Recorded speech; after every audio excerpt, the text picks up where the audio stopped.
আসসালামু আলাইকুম ওয়া রাহমাতুল্লাহি ওয়া বারাকাতুহু। আমরা সকলেই জানি আল্লাহ তাআলা পৃথিবীতে এমন কোনো প্রাণী সৃষ্টি করেননি, এমন কোনো প্রাণী পাঠাননি যার ভাগ্য এবং রিজিক আল্লাহ তাআলা লেখেননি। প্রত্যেকের রিজিক ভাগ্য আল্লাহ তাআলা লিখেই সেই প্রাণীকে আল্লাহ তাআলা দুনিয়াতে সৃষ্টি করেছেন, দুনিয়াতে পাঠিয়েছেন।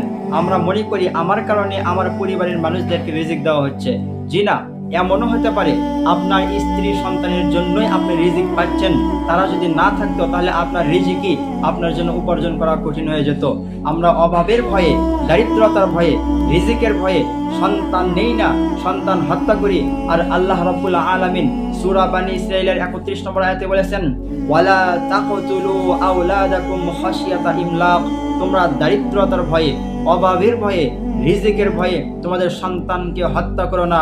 নাহনু নারযুকুহুম ওয়া ইয়্যাকুম। আমি তোমাদেরকে রিজিক দেই এবং আমি তাদেরকে রিজিক দিব।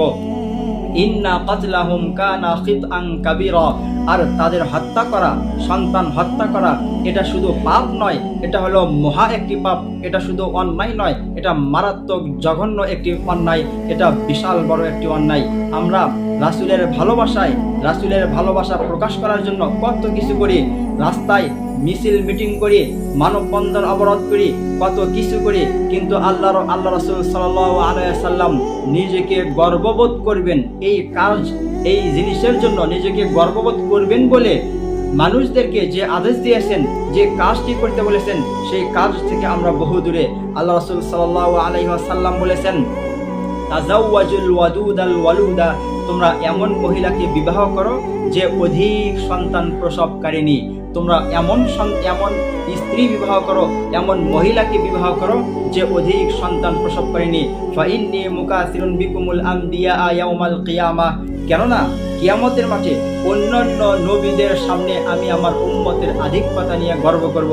আপনি রাসূল যে কারণে গর্ব করবে, আপনার কাছে আদেশ করেছেন, আপনাকে করতে বলেছেন, সেই কাজ থেকে আপনি বহু দূরে। আর আপনি শুধুমাত্র ফেসবুকে একটি স্ট্যাটাস দিয়ে আপনি রাস্তায় মানববন্ধন অবরোধ করে রাসূলের ভালোবাসার বহির প্রকাশ করতে চান, এটা কখনোই সম্ভব নয়। আপনি যদি রাসূলকে ভালোবাসেন, আপনি যদি আল্লাহর উপর বিশ্বাস রাখেন, এক আল্লাহকে মানেন, তাহলে অবশ্যই নির্ভয়ে, নির্দ্বিধায় আল্লাহর ওপর তাওয়াক্কুল রেখে আপনাকে অবশ্যই অধিক পরিমাণে সন্তান নিতে হবে। এই জন্য যে আমার কারণে আমার রাসূল নিজেকে গর্ববোধ করতে পারবেন, নিজের সম্মান উঁচু করবেন।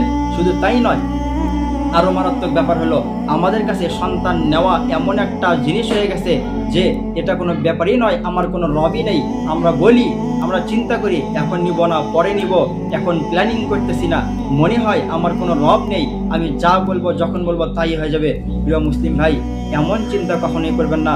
আমাদের রব রয়েছে, আমাদের সিদ্ধান্ত, আমাদের সব কিছু সেই মহান রব্বুল আলামিনের কাছে রয়েছে এবং আমাদের জন্য কি কল্যাণ নয় সেটা আমাদের থেকে আমাদের রবই ভালো জানেন।